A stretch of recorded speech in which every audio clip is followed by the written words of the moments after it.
Hello, this is Kerrie from Tuberose Healing, and today I want to show you some plants that you can grow for hot weather, for humid climates.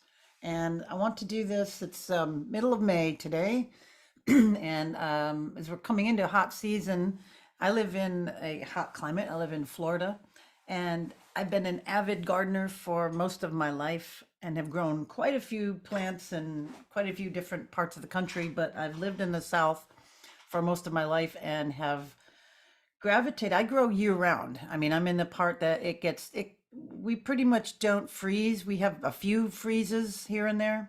So, and frost. So sometimes it's like just at that edge that I can't truly grow tropical things without, covering them and bringing them in. Uh, but on the other side, we are coming into, I think, a time where food production is not going to be like we have known it to be. There may be a lot of food shortages, and I think it's imperative that people make edible landscaping to find out what is growing and what can grow and what's conducive to their climate. So this being said, usually Florida, gardeners start to wind down about now, and they, just finishing up for the long hot summer. I kind of have a different point of view, and I also make use of north and northwest and northeast side to give plants relief, to do shading, creative shading, and to grow according to this climate. You know, vines naturally grow as we go into the hot summer, and that gives your other plants a natural shade.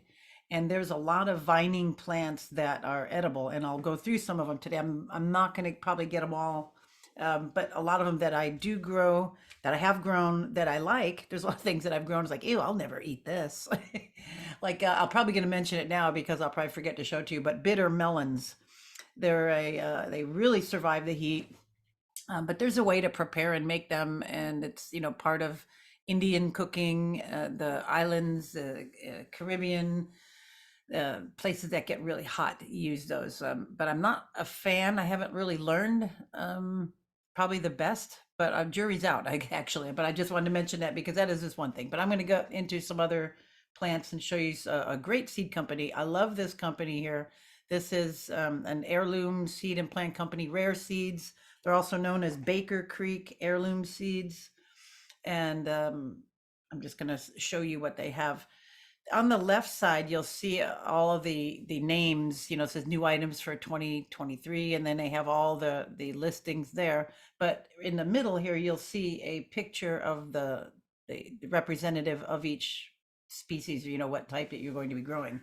So I'm going to try not to trip out on all these different ones, but I want to show you some of the things that I grow, and point some things out in a hot, humid climate.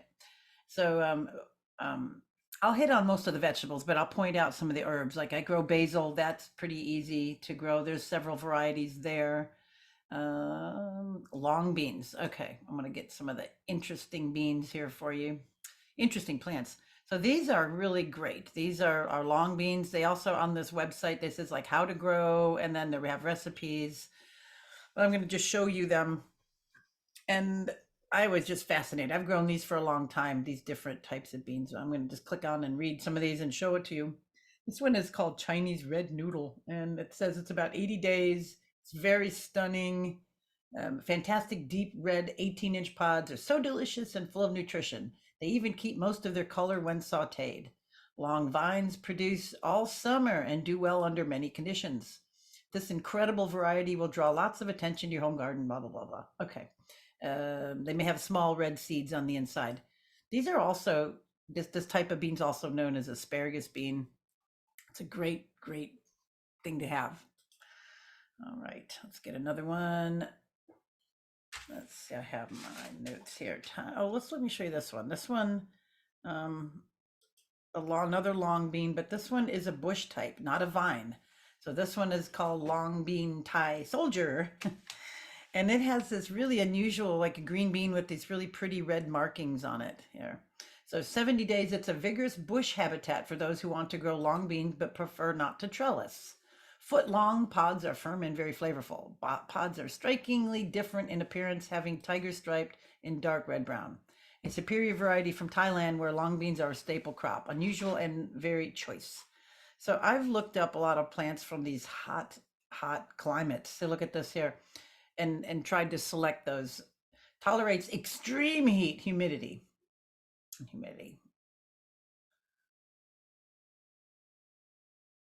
Right, let's get another one. Let me show you one more bean.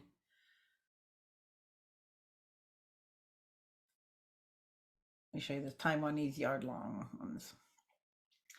This is the true yard-long bean that can easily reach over 3 feet long. Get high yields from a small space. The vines set a heavy crop of delicious pods that will amaze your friends. Look at this, isn't this so cute? We love these beans stir-fried. They have a superior flavor to common beans. The dried beans are black in color and make a superb cooking bean. This rare variety was brought to America by a Taiwanese immigrant around the 1970s. It also has a nickname of asparagus bean for its crisp texture, reminiscent of the favorite seasonal delicacy. Also called noodle beans, the young pods make a perfect spaghetti substitute. This is the longest bean we have seen. All right, so these take the heat. They're good. I could go through more, but I wouldn't just set that. I was fascinated with those when I started growing those, and they grow great. Similar, there's snake beans. There's just another variety of, well, let me just click on one. I've grown these too. These are cool because they grow along the fence and they do look like snakes. Snake bean or snake gourd, this delicious gourd is relative to referred to it as a bean since it's native in China. Its fruit tastes much like green beans, except it's more delicious. There we go.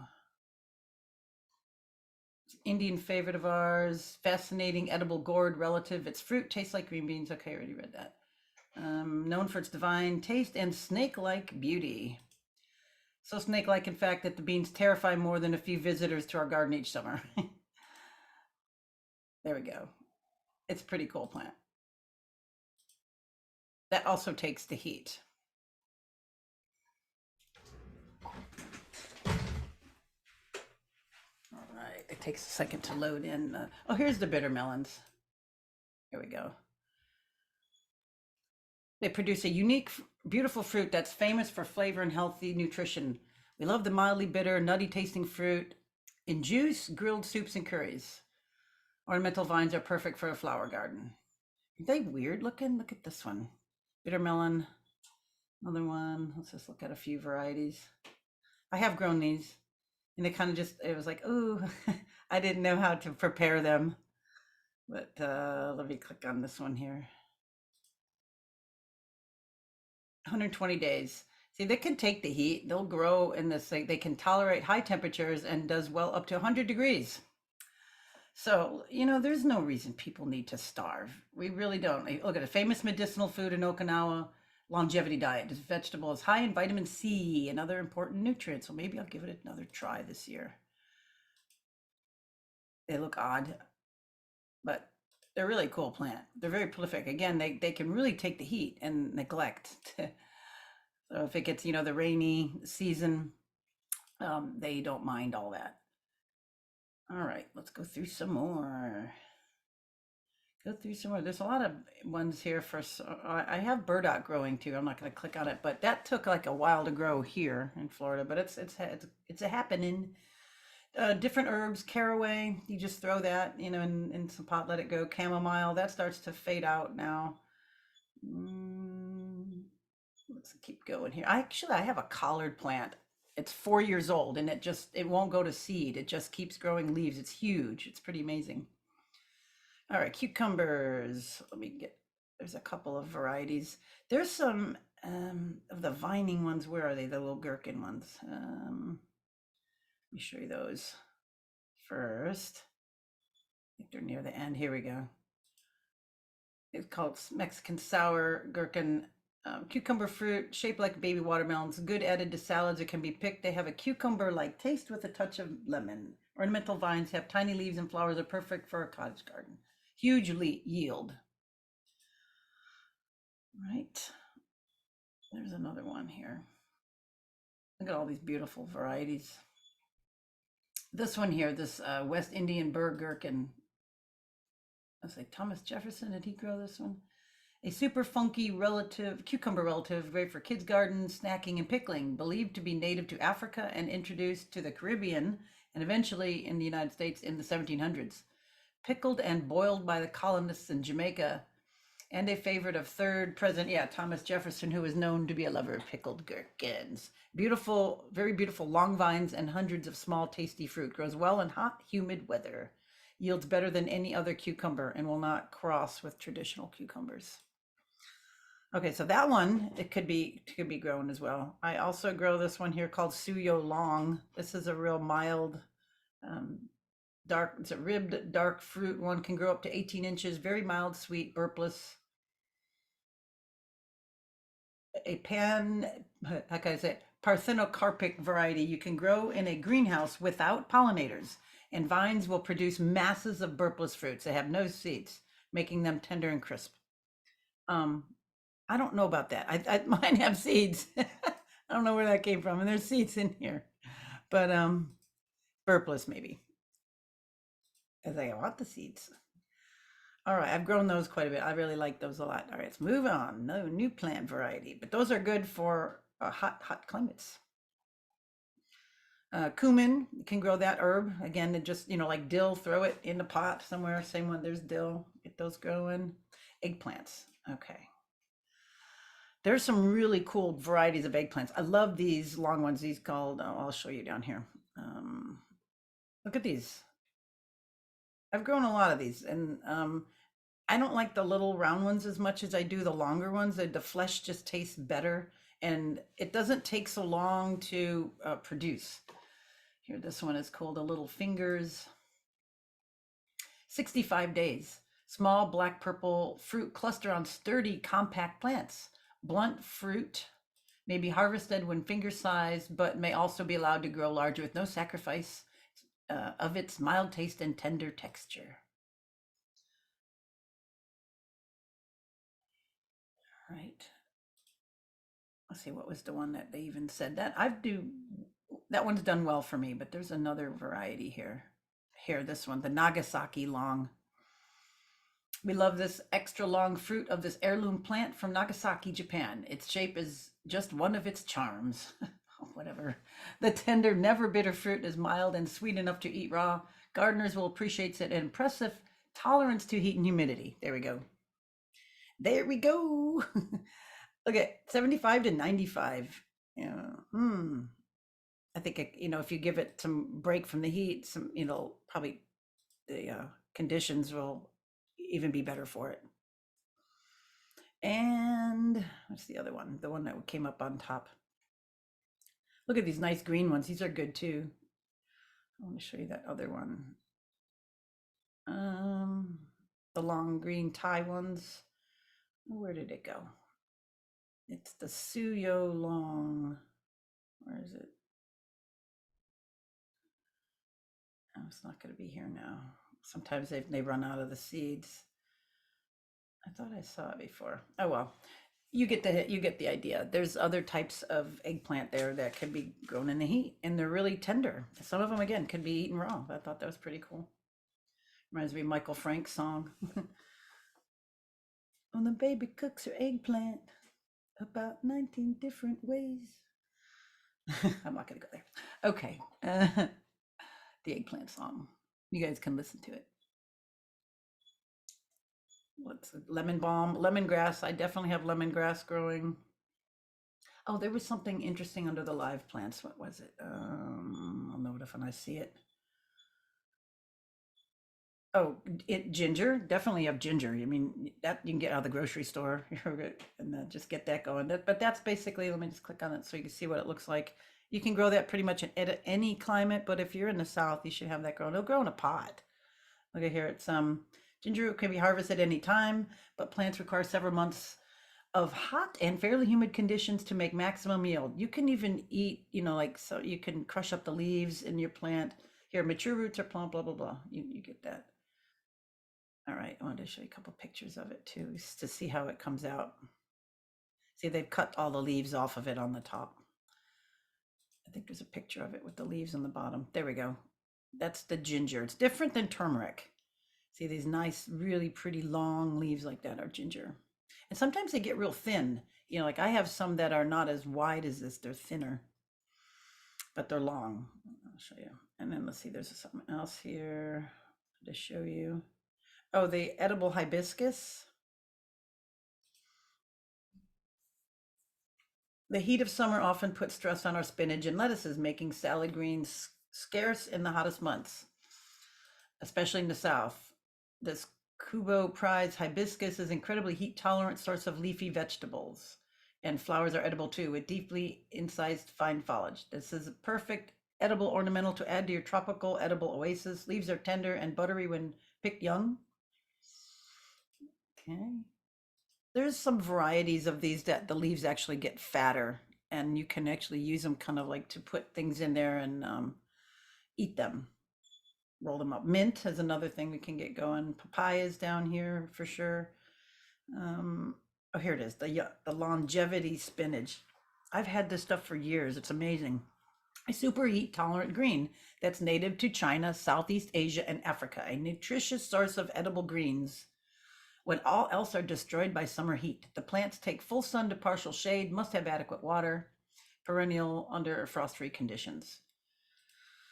So yeah, I've had this grown for years. It gets big and you can just take little pieces of it. The stuff is expensive here, but I guess, you know, it was 18 bucks for those couple pieces, I guess. But just a few pieces of this get going. I mean, once you get this stuff going, you can't hardly get rid of it. So good plant. High vitamin C, you got fiber and stuff. It's a good plant. All right. Sweet potatoes, definitely get sweet potatoes growing. And I really like the Beauregards. And you can just buy these, you know, your favorite sweet potatoes and then keep them from year to year. I have grown them in pots. I've grown them in those tower gardens. They'll take the shape of the container, but you know, it doesn't maybe have to get a huge yield per pot. But if you have them, it'll ensure you having something through the summer, and you can even eat the leaves as well. They're edible and they're good cooked. Okay, moving on here. Could do marjoram and oregano. That all is good in real hot, intense climates. I do have milkweed growing for the butterflies. Moringa. Oh, this is cool. And this variety that they offer here is short here. They call it dwarf. I have some that is, you know, it shoots up. But anyway, you can grow this in a pot. This one is cool because it's they call it a dwarf one. But this is an amazing plant. You can eat the leaves and the pods. The pods are also good to filter water. There's a whole bunch of good stuff on moringa. All right, easy to grow and annual in the north. Moringa contains 46 antioxidants, 18 amino acids, and a complete plant protein. This is a very special dwarf variety from India. Unlike other varieties of moringa, this tree will remain short and is a very well suited to container growing, which makes growing in U.S. much easier. Moringa is native to the tropics and subtropics. Blah, blah, blah, blah, blah. Okay. Its rich concentration of minerals and vitamins, its heavy load of antioxidant leaves, very high protein leaves. You can eat the leaves, blooms, seeds, and immature seed pods are edible. The seeds are also a source of high quality oil. Don't eat the roots though. So this is a cool plant to have. Aw, here we go. You can also dry them and blend them up and put them in smoothies and blender drinks. You don't have to eat it raw if you don't like the green stuff. There's other ways to get them down. Other ways to get them down the hatch. Okra. Okra is another great plant for the heat. Okra is an African native and staple of the deep south. It really thrives on heat. Enslaved people from Angora called okra ngumbo, which means gumbo. Ngumbo. I'm going to grow one of these red ones this year. I have before. I've grown the Alabama red. I'm going to grow the burgundy one this year, but the kind of the famous one is the Clemson spineless.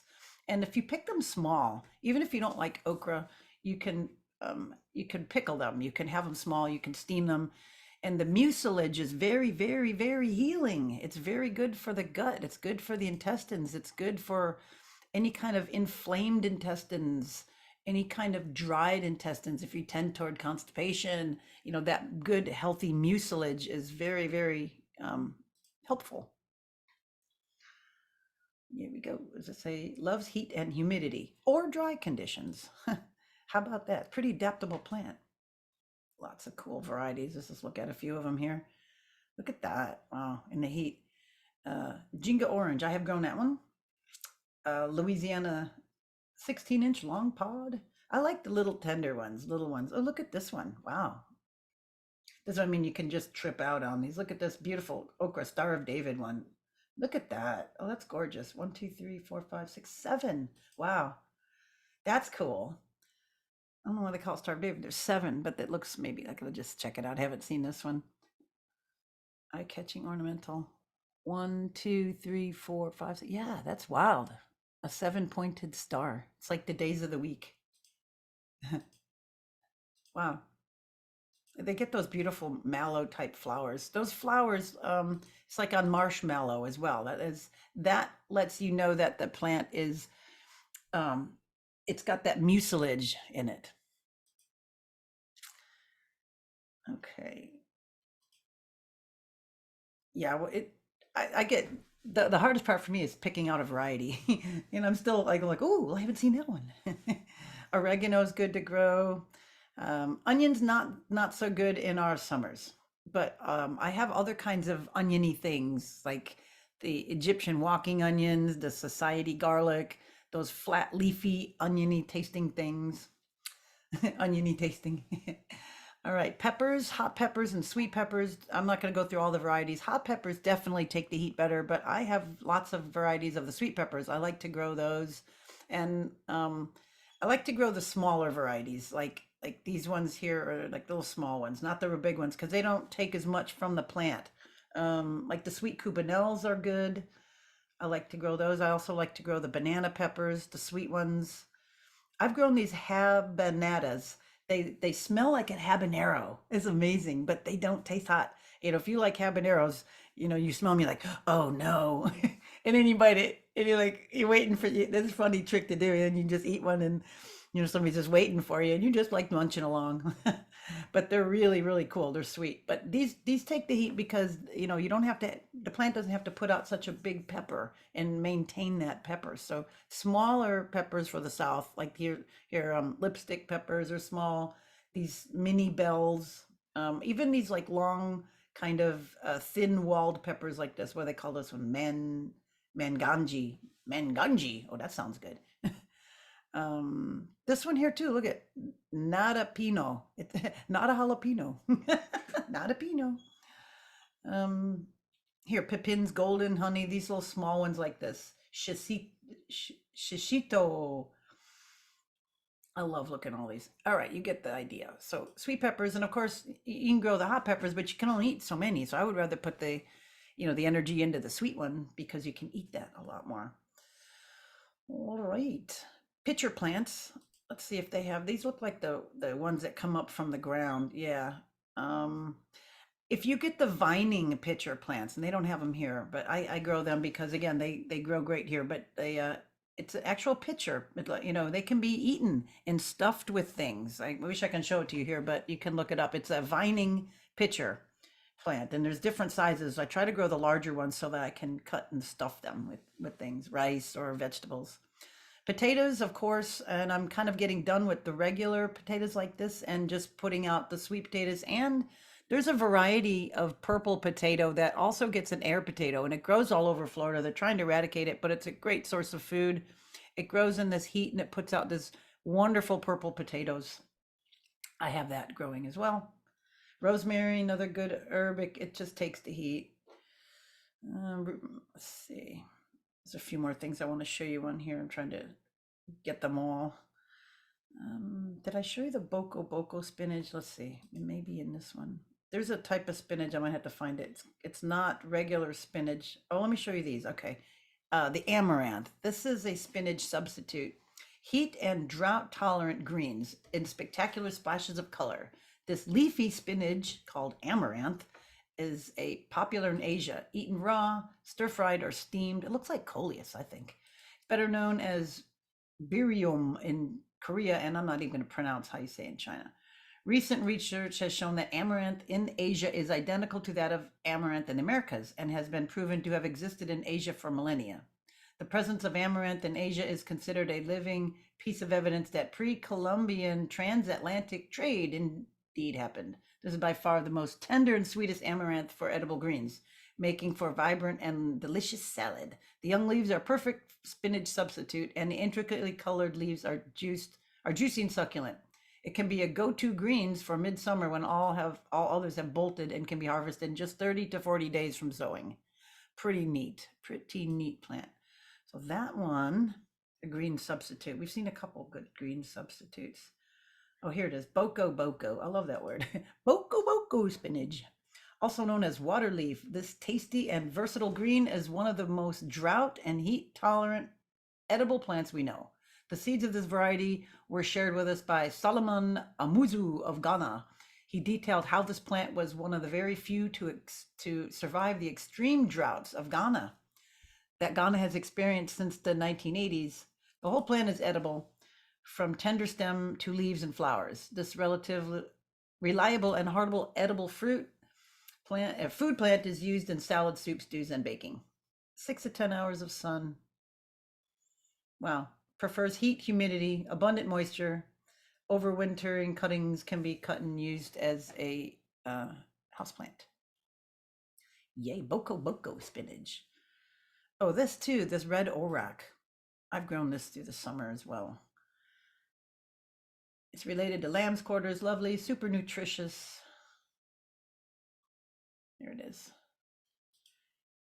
Just another pretty edible green, but it's red. All right, is there anything else on this? I think that was it. These are just other varieties of spinach. I showed you the longevity spinach. All right. Let's see, what else? What else? Stevia, I get that growing. These are showing you these sweet potato plants. The ones I have are not as pretty. They're more of a native variety. Thyme will grow, and oh, tomatillos. This is another great plant. These things just love heat. I'm going to show you the purple. I always go for the red and purple varieties. They just have more nutrition, to make that. It has probably, a lot more minerals that the plant would have to take up to make it darker. So I kind of tend toward those. Plus they look cool. 70 days, electric violet. These are nice size ones. Sweet, fruity flavor make this the most exciting tomatillo we have seen. Plants are prolific, covered in large glowing orbs that are mostly purple with just a few partially green fruit in the mix. It should be noted that more sunshine will produce more purple fruit.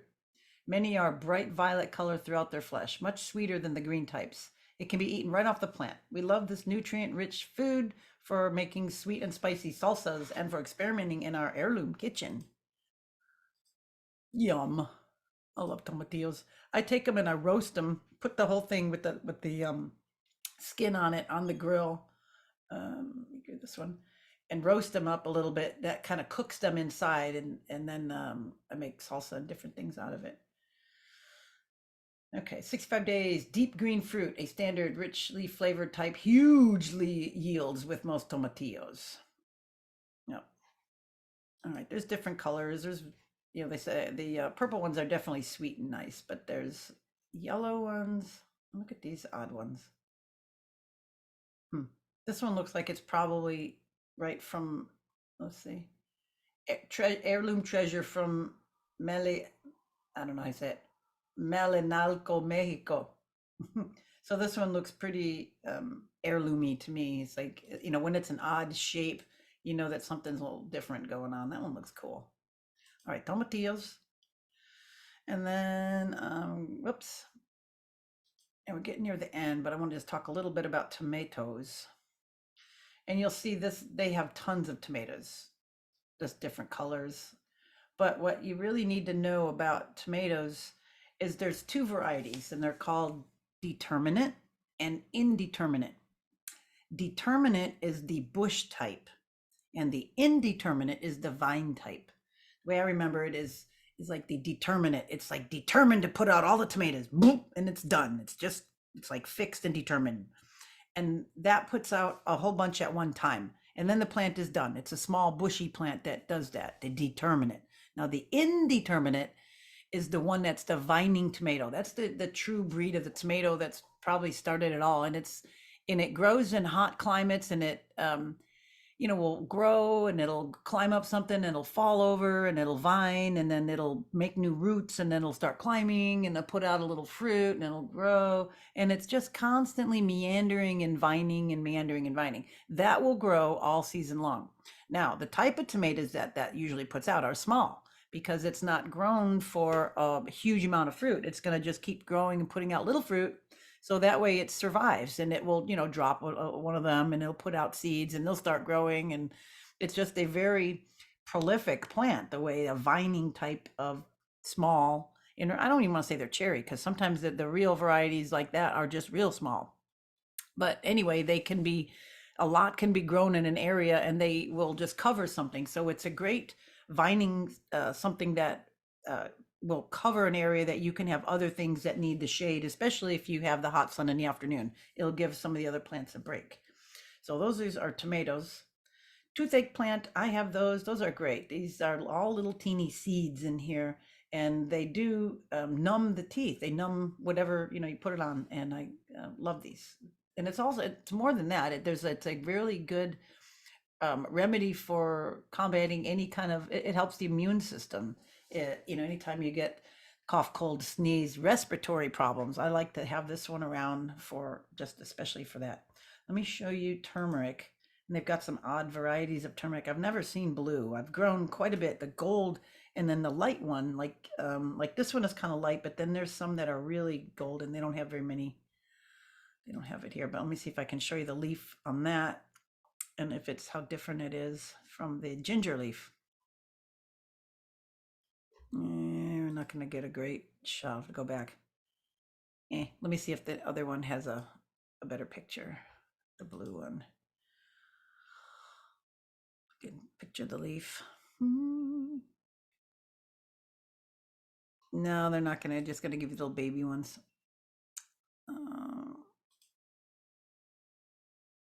Okay, this kind of shows it to you. See, it's different than the ginger. The ginger, these are kind of growing up the plant. You can see, how it's kind of going up, where the ginger was just long stalks of leaves, just kind of all kind of coming up like that.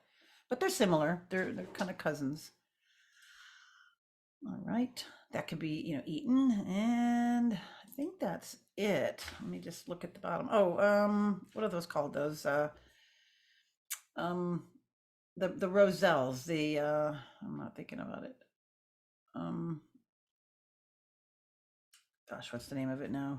The roselle. They're also called, like, they're the edible hibiscus. I showed you one hibiscus, but it'd be like let me just see. Let's see if we got a roselle red. Thai red. Let's see. Roselle, let me try one more here. Thai red. It's interesting because it's the you've seen hibiscus tea, and this is what it comes from. Here we go. Roselle hibiscus. Roselle red. Nope. Nope. Let's try it again. I did see it. Roselle. All right, if it's not going to give it to me, I don't want to waste your time. So it grows, I know I've seen it in here. It grows these little flowery things, and then you save the calyxes. Maybe they'll show it to us. Oh, there's one. Okay, I just wanted to show you here we go. Oh, they're just showing you they're grown by the tea itself. But here, this little thing right here, you can see this bud looking thing that's red.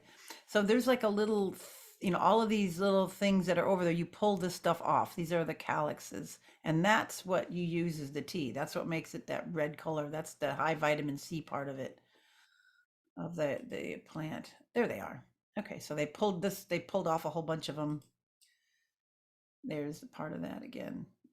Hibiscus flowers unite. Okay, this is just a blend of it, but I just wanted you to see that. So that's also good to have that grown, because that will also grow and take the heat, and it's again very high vitamin C. So we want to look at, in retrospect now, looking at all these types of plants for a hot climate, you can see that there's quite a bit that can be grown, not only for, like if you go the sweet potatoes, they're gonna they're gonna be harvested in the fall, but you can kind of harvest them through. I'm just trying to get back here through the summer too. They'll put out little ones. You can dig around for some of the little ones, but the leaves are edible as well. The leaves of the sweet potato. So, um, yeah, I think this gives you a good amount of things to look at. Again, this is Baker Creek Heirloom Seeds. This is a great company. You can order their catalog. I've gotten their catalogs for a long time, and they're so educational. I read through them now. They're like the size of, a coffee table book. They're huge, and there's beautiful pictures. Like you see, taking pictures of his daughter here, and then other people in there. They're just great. Nice family, nice farm, good prolific business. I highly recommend them, and to get their catalog, get on their list. Um, good stuff there. All right. Hope you enjoyed this. This is Kerrie from Tuberose Healing signing off. Talk to you soon. Bye for now.